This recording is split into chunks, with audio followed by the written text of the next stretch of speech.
Woosh, most of the talk, a little bit of the talk's been about the injuries. Can you give us an update? Daniel Kerr, certainty to play, not sure.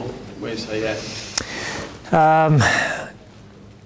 Really progressed through a normal sort of week, like in a rehab program, and hopefully will prove his fitness, by Saturday morning. So we'll be named tonight and then you'll work out?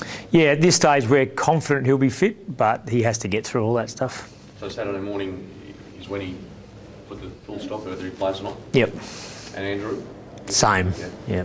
So both will be named tonight? Yes. Yep. More enjoyable winning games of footy, and there's a bit of hype about the team for you as a coach. Enjoying it a little bit more, or does it change at all?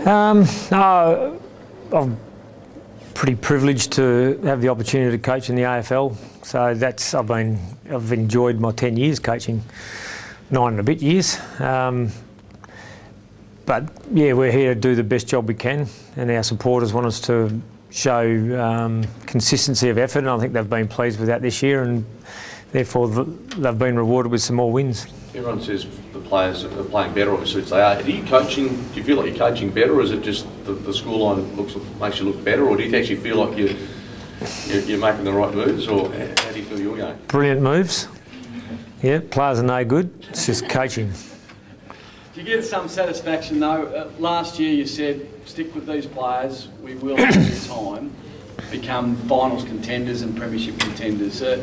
Is there a bit of satisfaction for you though that you did stick thick and... Well, we're miles short of where we want to get to still. We've got a lot of work to do to become the team that these players want to be, which is a top 4 team and premiership fancy. So that's still a work in progress, and it probably gets harder. It gets harder to make that next step to get to the top as you go. So I think I'm under no illusion of how much hard work there is still to go, and we've got to make sure the players understand that a few early wins in this season doesn't get us to where we want to get to. I suppose quelling that the great start and everyone getting excited, do you have to tell the players that we've got a long way to go? Yeah, definitely. Yeah, I think the players are well and truly aware of where we want to get to and where we're currently at, and we're focused on, very much focused on where we want to work our way up to. John, do you feel like you've got good depth at the moment? There's some guys playing well in the waffle as well, so you've got guys to bring in, even if the likes of Kerr and Embley don't get up from the weekend. Yeah, definitely. And we showed that from last weekend. And there's a lot of guys still in the waffle that are ready for the opportunity when it comes, and it's credit to them to be in good form. As we've always said, we've got to build a very competitive group that take the field every week, and we're starting to get that. John, what have you made of the Bulldogs' start to the season? It's been a bit up and down. Yeah, they're building up to their better form now, I think.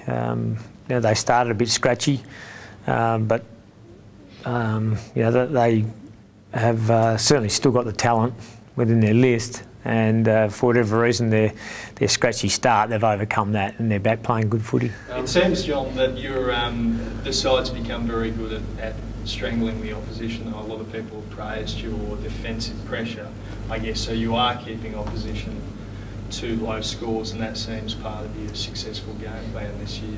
Yeah, I think there's a lot of areas that we've worked hard on, and defensive pressure we've worked hard on, but also our offensive ball movement we've worked really hard on. So that's ongoing process. There's still other areas of our game plan we've got to work really hard on to get better. The evolution of the forward line as well, Woosha. A lot of people are saying it is a 12 forward line. A lot of people saying a lot today. Jack Darling and he's good at ground level as well. Yep. I feel like you've got a pretty good mix. Well, we've got a mix that's enabled us to win 4 games at this stage of this season. We want to build a mix that's good enough to win a premiership, so that's ongoing, and that will depend on the way the team plays, the balance of the team, players coming through. There's we talk a lot about the improvement of the side, and we've also, we've got some new players in the side, and next year we're likely to have some new players in the side again, but I don't know who they are yet, so it's hard to predict what it's all going to look like, but things move forward all the time. So right at this moment, our forward line have done a really good job for us. During your coaching reign, is this probably the best mix you've had in the forward line? No, 2006 and 2005 was a pretty good mix. It was more your midfield than... They didn't play in the forward line. But that powered the forward line, gave a good supply. And... Yeah, well, I think you're underestimating, the performances of Lynch and Hansen and Jones and Cousins and those guys that were up there. Speaking of new players, Andrew Gaff, who seems to be a real talent, I know you're trying to nurture him. I presume he wouldn't have played on Sunday if the drama hadn't occurred.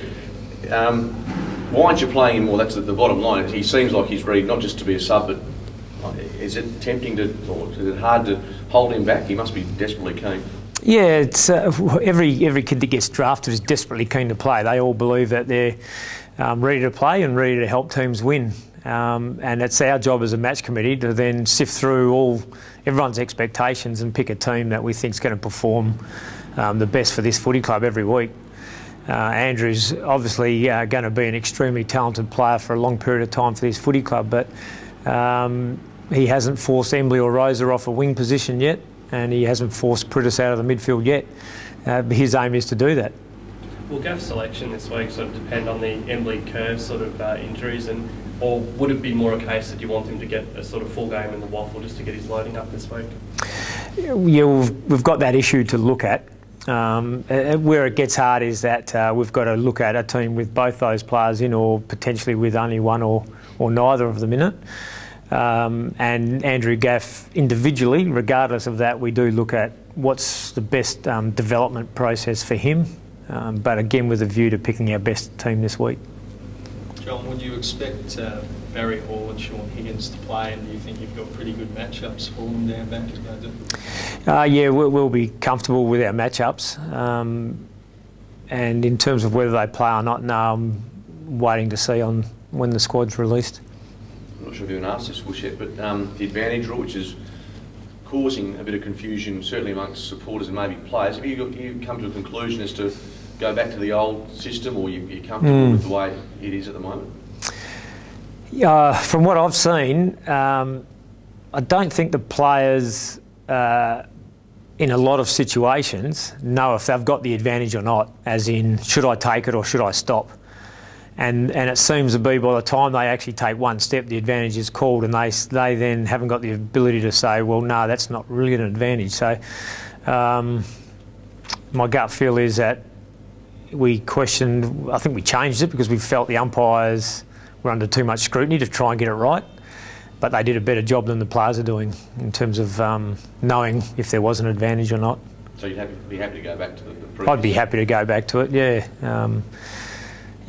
Just out of contested situations, players, I don't think they don't always know which way the free kick's been paid, and quite often they're ready to dispose of the ball even by the time the free kick's paid, and then the advantage is called, and I don't think the player has actually made a decision whether to take it or not. It's just been the flow of the game. Would you be happy if there was a mid-season change of the rule back to what it was? Yeah, I don't think that would affect us too much.